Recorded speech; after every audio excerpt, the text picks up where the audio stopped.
વિદ્યાર્થી મિત્રો, તરંગ પ્રકરણમાં આપણે ગયા વખતે ફેઝનો અભ્યાસ કર્યો.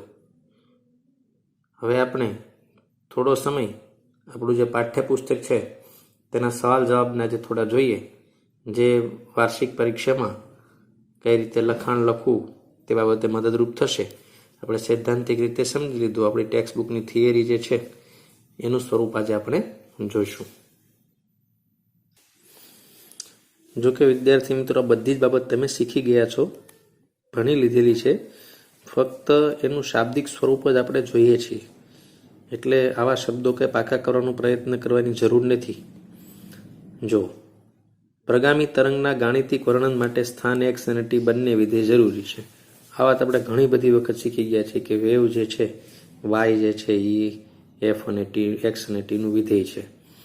તો બંને વિધેય જરૂરી છે. x તમને સ્થાન આપે એટલે પર્ટિક્યુલર કણ પાસે પહોંચી જાઓ, અને એ કણ SHM કરતો હોય એટલે એનો કોઈ સમય આપો તો તમને y પરફેક્ટ મળે. આવા સમજાવવામાં ઘણા બધા પ્રકારના એવા શબ્દોનો ઉપયોગ થયો છે. એની ચિંતા આપણે કરવાની નથી. આપણે ફક્ત આપણા શબ્દોમાં જ લખવાનું છે. આ જાણકારી માટે છે કે કેવી રીતે એની ફ્રેમ બનાવેલી છે. બાકી ક્રમનું પણ કંઈ મહત્વ નથી. પ્રગામી તરંગના સ્થાનાંતર સંબંધ જે છે એ વિષય આપણે જોઈએ છીએ. પ્રગામી તરંગ એટલે જે સતત ગતિશીલ થયા કરતી હોય.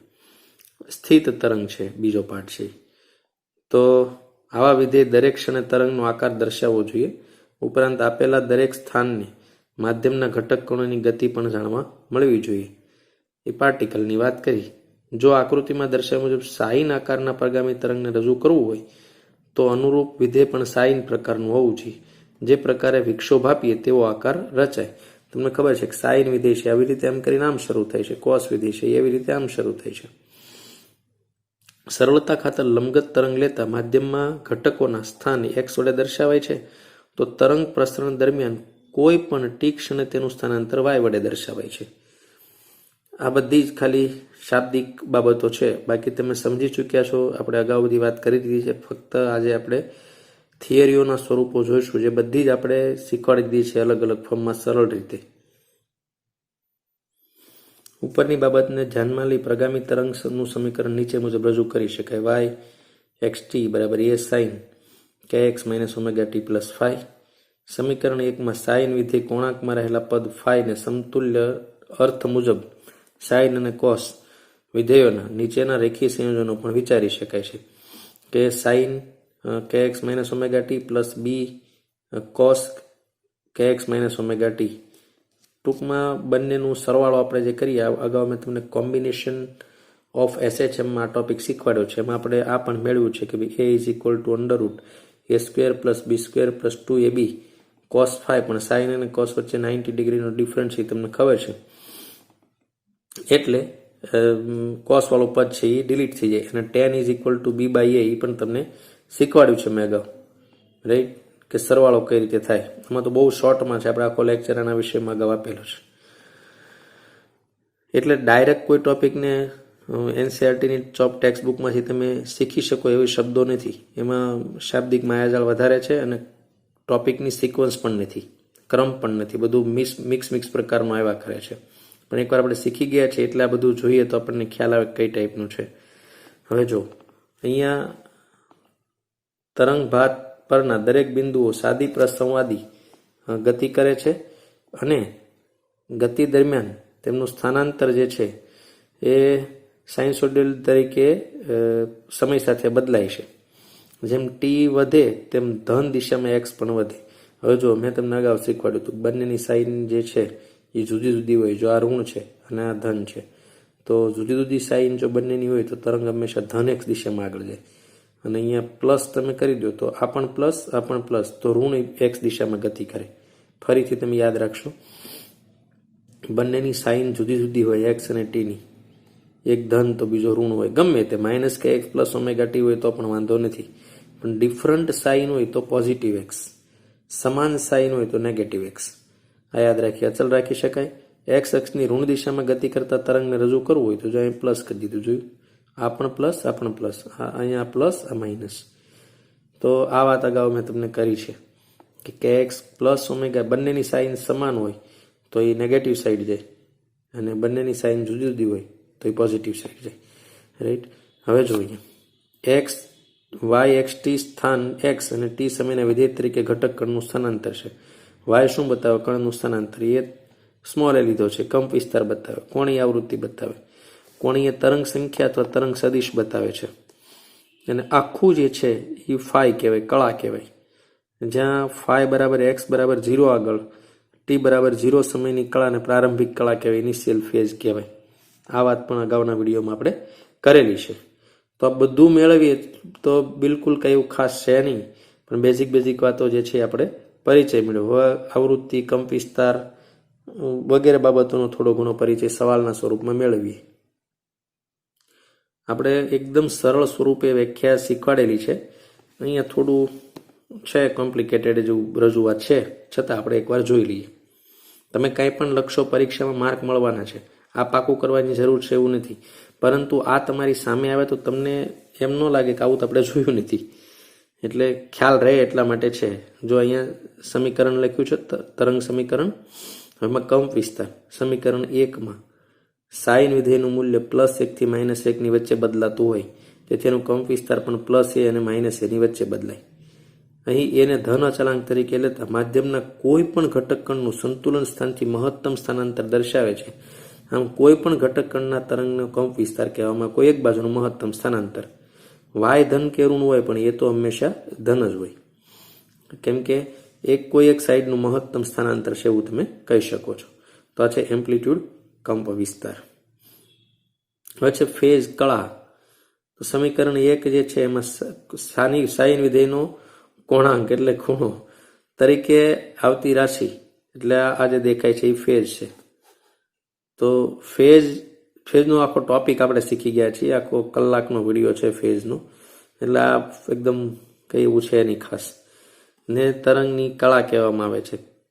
અંગ્રેજીમાં ફેઝ કહેવાય, ગુજરાતીમાં કળા કહેવાય, પણ કળા શબ્દ ઓછો વપરાય છે, ફેઝ વધારે વપરાય છે. કળાની મદદથી આપેલ કંપ વિસ્તાર એ માટે કોઈ પણ ક્ષણે અને કોઈ પણ સ્થાન પર તરંગનું સ્થાનાંતર જાણી શકાય. તમે જુઓ આપણો વિડીયો, લાસ્ટ વિડીયો આગળનો, વારંવાર તમને કીધું છે કે અગર તમે ફેઝ જાણો છો તો તમે સંપૂર્ણ માહિતી જાણો છો એમ કહી શકાય. કારણ કે ફેઝ જે છે એમાં એક્સ અને ટી બંને છે, અને એક્સ અને ટી તમે બંને જાણો છો એટલે વાયની પૂરેપૂરી માહિતી આપવામાં જો કોઈનો હિસ્સો છે તો એ ફેઝ છે. ફેઝ તમે જાણો છો એટલે સમજો કે બધું જ જાણો છો. Phase gives complete information of the particle. પાર્ટિકલની કમ્પ્લીટ ઇન્ફોર્મેશન ફેઝ આપે છે. તો અહીંયા એવું લખ્યું જાણી શકાય છે. ટી બરાબર 0 સમયે અને એક્સ બરાબર 0 આગળ ની કળા ફાઈને પ્રારંભિક કળા કહેવાય. હવે ટી તમે 0 લઈ લો એટલે આ સ્ટેપ 0 થઈ ગયું, એક્સ 0 લઈ લો આ 0 થઈ ગયું. એટલે એવું થયું કે ઉગમ બિંદુ ઉપર અને ટાઈમ ટી બરાબર 0 અગર જો કોઈ કળા હોય તો એને પ્રારંભિક કળા કહેવાય, ઇનિશિયલ ફેઝ કહેવાય. એક્સ અક્ષ પર ઉગમ બિંદુ અને પ્રારંભિક સમયની યોગ્ય પસંદગી દ્વારા ફાઈ બરાબર 0 મેળવી શકાય. તેથી ફાઈ બરાબર 0 સાથે સમીકરણ 1 તમે લખો તો ખાલી શું આવશે?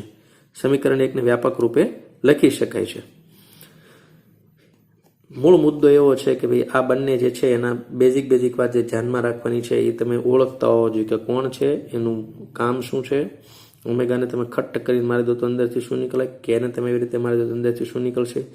આ બધી બાબતો અગાઉ વિડીયો મેં તમને શીખવાડી દીધી છે. આપણી ટેક્સ્ટ બુકનું લખાણ છે આવા સ્વરૂપનું છે, એટલે ખાલી એનો આપણે પરિચય મેળવી છે. બાકી એમની વ્યાખ્યાઓ પણ સારી રીતે મેં તમને શીખવાડી છે. તરંગની તરંગ લંબાઈ અને કોણીય તરંગ સંખ્યા, wavelength and angular wavelength wave number, તરંગ લંબાઈ.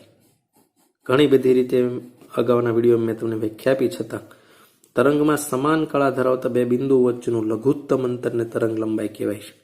સંજ્ઞા એની લેમડા છે. અથવા બે ક્રમિક શૂન કે બે ક્રમિક ગર્ત વચ્ચેના અંતરને પણ તરંગ લંબાઈ લેમડા કહેવામાં આવે છે. તમે જાણો છો, મેં તમને ત્યારે એ બાબત મને સ્પષ્ટતા કરી છે કે ભાઈ તરંગ લંબાઈ છે એ માધ્યમનો ગુણધર્મ છે અને આવૃત્તિ જે છે એ ઉદ્ગમનો ગુણધર્મ છે.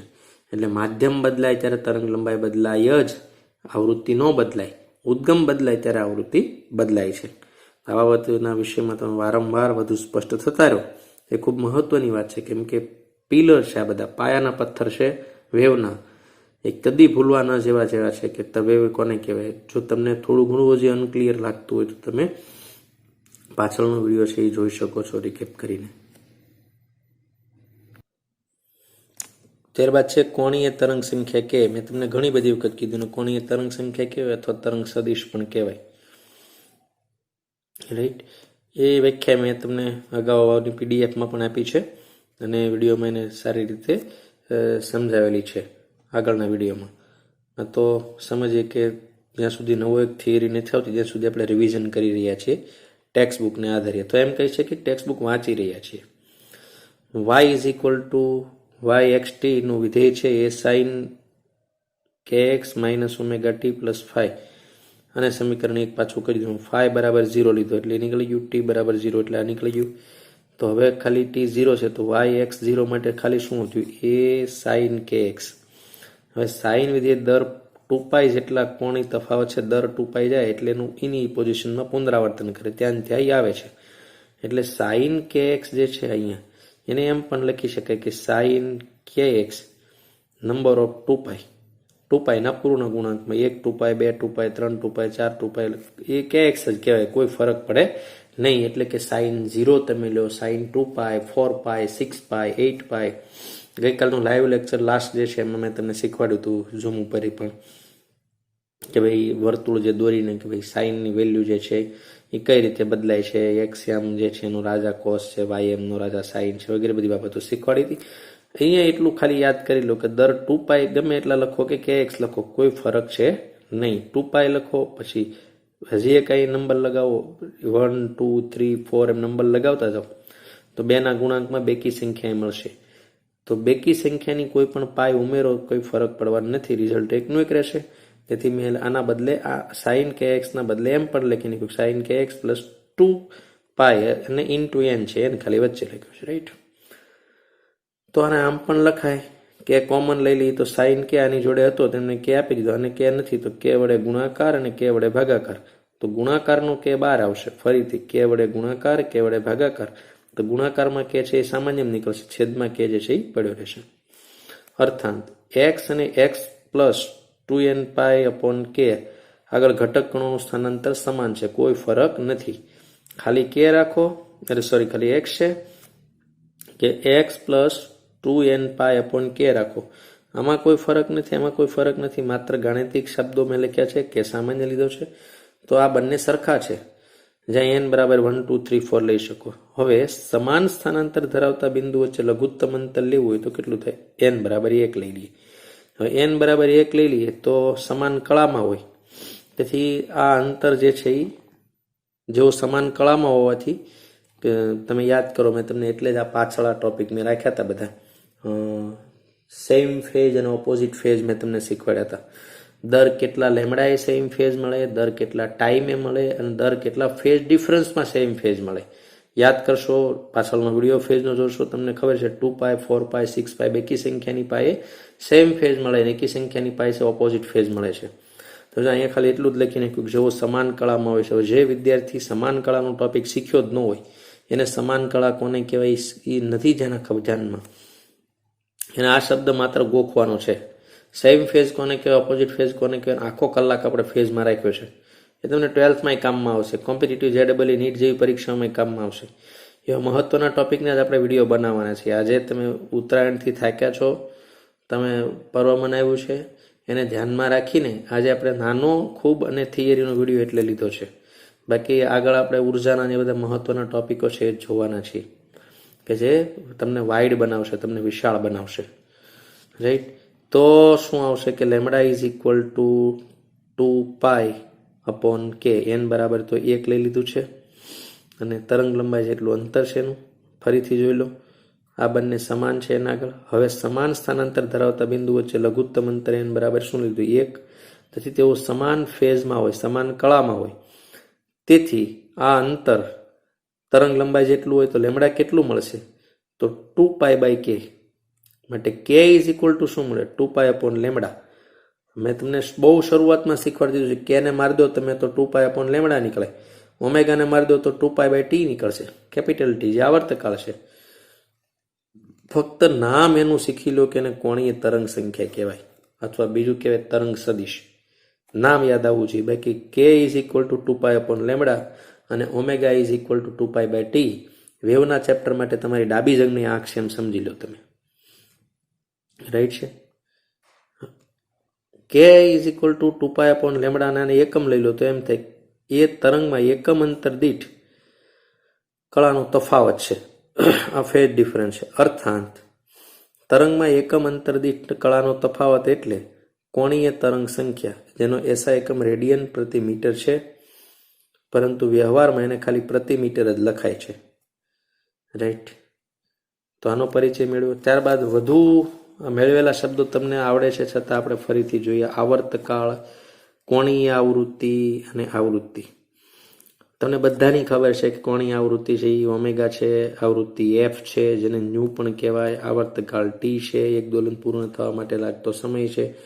બધું જ તમે અહીંયા ચાક ગતિમાં પણ શીખી ગયેલા છો, છતાં આપણે એકવાર એમનું પુનરાવર્તન કરીએ, જોઈએ.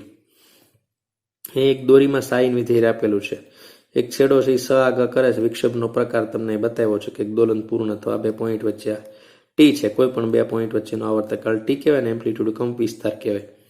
અહીં નિશ્ચિત ક્ષણે રહે દોરીનો ખંડ જ્યારે તરંગ વિક્ષેપ તેના ઉપરથી પસાર થાય ત્યારે આવર્તકાળ ટી સાથે દોલનો કરે છે. એટલે એક દોલન પૂર્ણ કરવા માટેનો જેટલો સમય લાગે તે, જેનો કંપ વિસ્તાર એ છે. હવે વાય એક્સ ટીમાં એ સાઇન કે એક્સ માઇનસ ઓમેગા ટીમાં ફાઈ બરાબર 0 સાથે એક્સ બરાબર 0 આગળ ખંડની ટી સમયે સ્થાનાંતરની સ્થિતિ એ સાઇન માઇનસ ઓમેગા ટી છે. માઇનસ સાઇન આગળ લઈ લઈએ તો એમાં એ સાઇન ઓમેગા ટી મળે. હવે શરૂ કરી વ્યાખ્યા જે બાબત લઈને કે દોરીનો કોઈ ખંડ કે કણ જે છે એક દોલન પૂર્ણ કરવા માટે લાગતો સમય હોય એને આવર્તકાળ કહેવાય. તો આ જ યાદ રાખવાનું હતું. એમાં એક દોલન પૂર્ણ કરવા માટે લાગતા સમયને આવર્તકાળ, અથવા તરંગને તરંગ લંબાઈ જેટલું અંતર કાપવા માટે લાગતો સમય, બંને ઠીક છે એકદમ. રાઈટ. તો એ સાઇન ઓમેગા ટી જે અહીંયા minus A sine omega T છે એના બદલે એમ લખ્યું કે માઇનસ એ સાઇન ઓમેગા બાર ટી પ્લસ ટી એટલે એક આવર્તકાળ is equal to minus A sine omega T plus omega T. હવે સાઇન વિધેય 2π અંતરાલે પુનરાવર્તન કરે, એનું એકની એક પોઝિશનમાં ફરીથી આવે. અર્થાંત દોરીનો એનો ખંડ ફરીથી પોતાની પહેલા જેવી પોઝિશન હોય ત્યાં આવે. તો તમે એમ કહી શકો કે omega T is equal to 2π, માટે ઓમેગા ઇઝ ઇક્વલ ટુ થાય 2π/t. આવું ફરીથી આપણે એટલું જ યાદ રાખવાનું કે ઓમેગાને મારી દો તો આ નીકળે, એટલું સમજાવવા તમને આ બધું વર્ણન કર્યું છે. એટલે મેં તમને કીધું કે એનસીઆરટીની ટેક્સ્ટ બુક વાંચીને તમને થિયરી ખાલી ગોખી શકાય એવા શબ્દો આવડે, બાકી જ્ઞાન કહવું મુશ્કેલ છે, સમજ આવી મુશ્કેલ છે. એમનો ક્રમ, એમની ભાષા એ એટલું નથી કે કોઈ વિદ્યાર્થી ટેક્સ્ટ બુક વાંચીને ભણી લે. ત્યારબાદ છે આવૃત્તિ, ન્યુ કહેવાય, અને ન્યુ વી જેવું દેખાય છે. 1 સેકન્ડમાં પૂર્ણ થતા દોલનોની સંખ્યા જેને કહેવાય એફ. આપણે તો અગાઉ જ મેં તમને શીખવાડ્યું છે કે omega is equal two 2πf. આ બધું તમારે ઘસીને યાદ કરી નાખવાનું એટલે ઓટોમેટિકલી યાદ રહે, જેનો એકમ છે હર્ટ્ઝ. આ ટોપિક પણ આપણે અગાઉ શીખી ગયા છે. પ્રગામી તરંગની ઝડપ, the speed of travelling wave. Right. તો એકાદ વાર જોઈ લઈએ એમને પણ. અહીંયા ડેલ્ટા એક્સ જે છે એ પોઝિશન છે, ટી અને ડેલ્ટા ટી સમયનો તફાવત છે, વેવ આ તરફ જાય છે. ટી ટાઈમની પોઝિશન છે. આકૃતિમાં દર્શાવ્યા મુજબ એક્સના વધતા મૂલ્યની દિશામાં ગતિ કરે છે તરંગ, આ બાજુ જાય છે. અહીં સંપૂર્ણ તરંગ ભાત એ ડેલ્ટા ટી સમયમાં ડેલ્ટા એક્સ જેટલું સ્થાનાંતર કરે છે, એ આપણને બતાવી દીધું. ટી ટાઈમે આ પોઝિશન હતી, આ ટી ટાઈમ છે, આ ડેલ્ટા ટી સમયની ટી પ્લસ ડેલ્ટા ટી સમયની પોઝિશન છે. બંને વચ્ચેનો જે ડિફરન્સ છે ડેલ્ટા એક્સ જેટલો છે. અર્થાત ઘાટા ટપકા વડે દર્શાવેલું શૃંગ ડેલ્ટા ટી સમયમાં ડેલ્ટા એક્સ જેટલું ખસેલું દેખાય છે. ધારો કે અહીંયા 10 વાગે આ શૃંગ બનતું હોય તો 10 ને 5 અહીંયા શૃંગ બને છે, તો 5 મિનિટમાં આટલું અંતર કપાય છે એમ તમે કહી શકો. તો એની ઝડપ કેટલી કહેવાય? તો અંતર છેદમાં સમય, તો delta x by delta T. આવું ટપકું બીજી કોઈ પણ કળા ધરાવતા બિંદુ ઉપર લઈ શકાય અને તે પણ આટલી જ ઝડપથી ગતિ કરશે, નહીં તો તરંગ ભાત એક સરખી ન રહી, સ્વાભાવિક જ છે. બધી જ જગ્યાએ પોઝિશન ગમે ત્યાં, અહીંયા તમે 2 ટપકા લો તો એ ડેલ્ટા એક્સમાં એટલું મળે, અહીંયા લો તો પણ ભલે આ પોઝિશન ઉપર લઈ લો. આખા તરંગમાં ક્યાંય પણ આવું લઈ શકાય નહીં. તો એનો અર્થ એવો થયો કે આવી ડિઝાઇન રહે નહીં, આ જે ડિફરન્સ છે એ રહે નહીં. કોઈ પણ જગ્યા ઉપર 2 ટપકા તમે લઈ શકો. એ કોમન બુદ્ધિ છે, કોમન સાયન્સ જે છે એ તમને ખ્યાલ આવે છે. માટે અચળ કળા ધરાવતા બિંદુની ગતિ kx માઇનસ ઓમેગા ટી બરાબર અચળ દ્વારા આપી શકાય. આમ ટી સમય જેમ સમય ટી બદલાય તેમ નિશ્ચિત કળા ધરાવતા બિંદુનું સ્થાન એવી રીતે બદલાય કે કળા એની અચળ રહે બંને જગ્યા ઉપર, ગમે તે પોઈન્ટ ઉપર. અહીંયા આ સમય ડેલ્ટા ટી છે, હજી કંઈક વિચારો તો નવો સમય મળે તો નવી પોઝિશન, પણ આ ફેરક તો સરખો જ મળે તમને. તો એમ કહી શકાય કે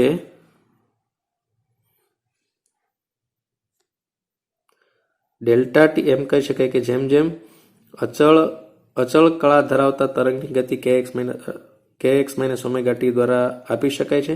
આમ જેમ જેમ ટી બદલાઈ જાય તેમ નિશ્ચિત કળા ધરાવતા બિંદુનું સ્થાન એવી રીતે બદલાય કે તેની કળા અચળ રહે. kx માઇનસ ઓમેગા ટી બરાબર k x plus delta X અને minus omega T plus delta T એ બંને ઇઝ ઇક્વલ છે પ્રારંભિક અને ત્યારબાદ અમુક સમય બાદ. તો k delta x minus omega delta T is equal two 0.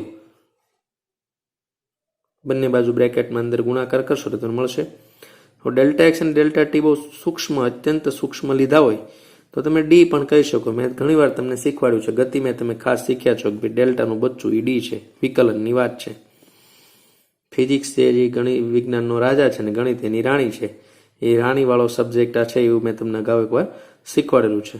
તો અહીંયા આવશે dx by dt is equal to omega by K. એવી રીતે આના આમ લઈ જાઓ એટલે ધન થઈ જાય પહેલાં, પછી ઓમેગા નીચે અથવા કે ને નીચે ડેલ્ટા ટી ના તરફ લઈ જાઓ. ઇઝ ઇક્વલ ટુ શું થાય? V. dx by B dt is equal to V થાય. તો આ તો મેં તમને બહુ વખત પહેલાં શીખવાડી દીધું. તરંગની ઝડપ જે છે એટલે કોએફિશિયન્ટ ઓફ ટી, એટલે ટી જે છે એનો સહગુણક અને છેદમાં એક્સનો સહગુણક તમે જૂની પીડીએફમાં જોઈ લેજો. એ તરંગની ઝડપ છે. Omega is equal to 2π by T થાય અને K is equal to 2π upon lambda થાય.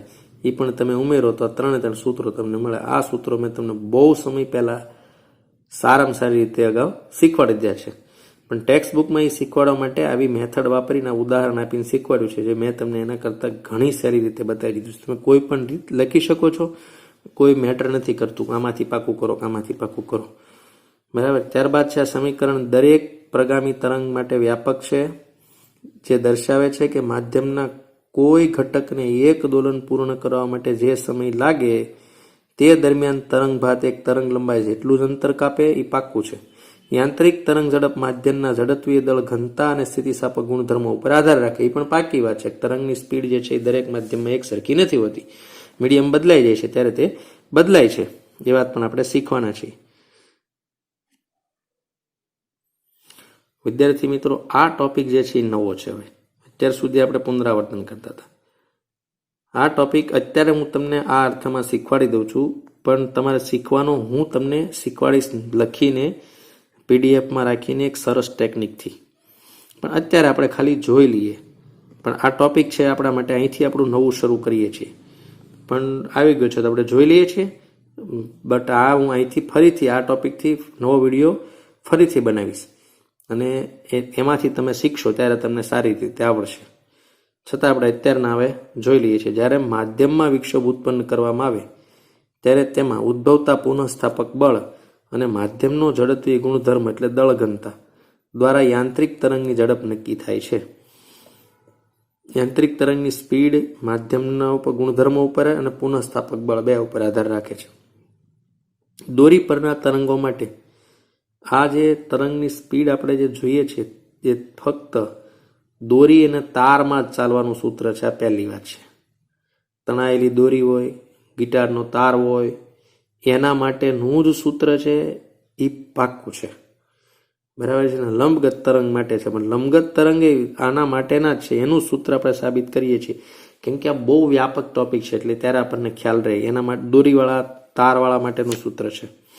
દોરી પરના તરંગો માટે તણાવ ટી પુનઃસ્થાપક બળ એ તણાવ ટી પૂરું પાડવામાં આવે છે અને રેખીય દળ ઘનતા એટલે એકમ લંબાઈ દીઠ દોરીનું દળ, જેને મ્યુ કહેવાય. Mu is equal to total mass divide by total length. એને ઝડપીય ગુણધર્મ પણ કહેવાય. જેમ જેમ વધારે હોય મ્યુ એમ સ્પીડ ઘટતી જાય. ઝડપીય ગુણધર્મ એટલે જલ્દીથી નહીં બદલવાવાળી સ્થિતિ, એનો ગુણધર્મ. ઘણા લોકોના મગજમાં પણ હોય એટલે એ મુશ્કેલી વધારતા હોય છે. જો મ્યુ એટલે દોરીનું દળ છેદમાં દોરીની લંબાઈ. પારિમાણિક સૂત્રની દ્રષ્ટિએ સાબિત કર્યું છે અને સવાલ એવો છે કે પારિમાણિક સૂત્રની મદદથી ચાલુ સાબિત કરો. તો દળનું પારિમાણિક સૂત્ર m1 અને લંબાઈનું પારિમાણિક સૂત્ર l1 ઉપર લખીએ તો શું થાય l-1 અને t બરાબર m1 l1 t-2 એટલે આમનું પારિમાણિક સૂત્ર તમને મળશે m1 l1 અને t એટલે ટેન્શન તણાવ બળનું 112 છેલ્લું માઇનસ તમે શીખ્યા છો. તણાવ બળ છે આ. t ફોર ટેન્શન, ટાઈમ નથી, આવર્તકાળ નથી, યાદ રાખશો. આવર્તકાળ માટે તો ખાલી ટાઈમ હોય. ટી અહીંયા ટેન્શન છે, તણાવ બળ, પુનઃસ્થાપક બળ કહી શકો. બધા બળનું પારિમાણિક સૂત્ર છે 112 છેલ્લું માઇનસ. હવે તરંગ ઝડપ જે છે v એ ચલે છે મ્યુ અને ટી ના આધાર ઉપર. એમાં c જે છે એ અચળાંક છે પરિમાણ રહિત, જેની વેલ્યુ 1 આપણે લઈ લેવાના છીએ. તો મ્યુનું પારિમાણિક સૂત્ર અહીંયા છે અને ટીનું પારિમાણિક સૂત્ર અહીંયા છે. એની ઘાત a અને b લીધી છે. બંને બાજુ તમે પારિમાણિક વિશ્લેષણની મર્યાદા અને માપન અને એકમમાં આપણે આ દાખલા શીખ્યા હતા કે ભાઈ પારિમાણિક વિશ્લેષણ કેવું, તો બંને બાજુના પારિમાણિક સૂત્રો સરખાવાના. તો બંને બાજુના પારિમાણિક સૂત્રો પહેલા લખીએ. વેગનું પારિમાણિક સૂત્ર છે 0-11 છેલ્લું માઇનસ. ત્યારબાદ c ને પારિમાણિક સૂત્ર હોય નહીં. મ્યુ જે છે એનું પારિમાણિક સૂત્ર તમને દેખાય છે m1 l1, t તો 0 જ છે, એની a ઘાત લખી છે. ટીનું પારિમાણિક સૂત્ર 112 છેલ્લું માઇનસ, તો એ આપણે અહીં લગાવી દીધું છે. હવે બંને બાજુ સરખાવી એમના પારિમાણિક સૂત્રો પધારો તો એમની એ કઈ a b તો a પ્લસ b. એલના પારિમાણિક સૂત્રો તો માઇનસ a અને b તો માઇનસ a પ્લસ b. ટીના પારિમાણિક સૂત્રો 0, અહીંયા આવશે 2b, રાઈટ. અને અહીંયા એક છે. બંને બાજુ આપણે સરખાવીએ તો a પ્લસ b અને 0, તો એક સમીકરણ આપણને આ મળશે a પ્લસ b બરાબર 0. માઇનસ a પ્લસ b બરાબર 1, તો આ તો સાદું રૂપ 3 આપવાના છે ને -1 બરાબર 2b, એટલે b ની કિંમત તો પહેલા તમને મળી ગઈ b ઇઝ ઇક્વલ ટુ 1/2 પહેલા, કેમ કે જો -2b બરાબર -1 અહીંયા તમે રાખો કે -2b બરાબર -1, માઇનસ માઇનસ બંને બાજુ કેન્સલ થઈ ગયા, 2 આ તરફ જતું રહે એટલે b is equal two 1/2 plus થઈ ગયા, a પ્લસ b 0 થઈ ગયા. અહીંયા b ની વેલ્યુ તમને મળી ગઈ છે, -a plus b is equal two 1 થાય. તો સાદું રૂપ તમે આપા કરશો તમને બધા સમીકરણો ઉકેલાઈ જશે. અહીંયા થોડી ઘણી પ્રયત્ન કર્યો છે પણ આ જ પ્રમાણે કરવું એવું જરૂર નથી. ત્રણેય સમીકરણો ઉકેલશો તો a અને b ની ઘાત જે છે એ એકની પ્લસ એકની માઇનસ તમને મળે છે. મ્યુ માઇનસ ઘાત છે અને પ્લસ છે 1/2 ઘાત છે એટલે અંડર રૂટમાં આવશે. c જે છે એ 1 મળે છે તમને. તો આવું સૂત્ર તમને મળશે કે તરંગની ઝડપ v, આ પાર્ટિકલની નથી, ફરીથી તરંગની ઝડપ v બરાબર √t/μ, જ્યાં t તણાવ બળ છે અને mu is equal to total mass by total length. આ યાદ રાખજો, બરાબર છે. અહીંયા સૂત્ર દર્શાવે છે કે તરંગની ઝડપ તરંગની આવૃત્તિ કે કંપ વિસ્તાર ઉપર આધારિત નથી, મીડિયમ ઉપર આધારિત છે, જેને જડત્વનો ગુણધર્મ કહેવાય. પણ આ સૂત્ર બહુ આસાન સાબિત કરવું છે, પરંતુ આ સૂત્ર જે છે એ ફક્ત દોરી, તણાયેલા તાર એના માટે જ ઉપયોગી છે. તરંગ ઝડપનું સૂત્ર છે, મિક્સ ન થઈ જાય એનું ધ્યાન રાખશું. હું પારિમાણિક વિશ્લેષણ સિવાય પણ તમને ગાણિતિક રીતે સાબિત કરી અને આ સૂત્ર બતાવીશ. પરીક્ષામાં તમે એ રીત લખી શકો, આ રીત પણ લખી શકો છો. તો વિદ્યાર્થી મિત્રો, એક જ ટોપિક જે છે એ નવો તમને આવ્યો છે, બાકી રિવિઝનના ટોપિક છે. તમારો થોડો શારીરિક થાક, માનસિક થાક એ ઉતારીને આજે આટલું જ ભણો. આજે નાનો વિડીયો તમારી પરિસ્થિતિને ધ્યાનમાં રાખીને બનાવ્યો છે, કારણ કે નહીં તો એ ટોપિક તમારા ફ્રેશ તમે ન હો ત્યારે શીખવાનો કોઈ મતલબ નથી. તો આજે આટલું કરીએ, વધુ દાખલા કે વધુ કંઈ લેતો નથી, કેમ કે નહીં તો પાછો કલાક થાય અને તમને પાછું ફરીથી મહેનત વધે છે. તો આજે આટલું જ કરો. આગળનો વિડીયોમાં આના બદલે વધારે થોડું એડ કરી દઈશું અને તમે પ્રયત્નશીલ થઈ અને ફરી પાછા કામ ઉપર લાગો એવી અપેક્ષા છે. છેલ્લો ટોપિક જે છે પારિમાણિક સૂત્રવાળો, એ હું ફરીથી તમને શીખવાડવાનો છું દોરી માટેનું. ત્યારબાદ દબાણ છે, ન્યૂટનનું સૂત્ર છે, લાપ્લાસનો સુધારો છે, એ આવવાના છે. પરંતુ એમાં થોડીક થર્મોડાયનેમિક ચેપ્ટરની સમોષ્મી પ્રક્રિયા જે છે એનો થોડા ઘણા ટોપિક આવવાના છે. એ તમારે ખાલી યાદ રાખવા પડશે. જે તે વખતે એ ચેપ્ટર ચાલશે ત્યારે તમે વધુ સારી રીતે ક્લિયર કરી શકશો. ત્યાં સુધીમાં કદાચ સ્કૂલ ઉપર પણ આપણને રૂબરૂ મળવાનું થઈ શકે છે એવી અપેક્ષા રાખી અને પૂર્ણ કરીએ. ધન્યવાદ.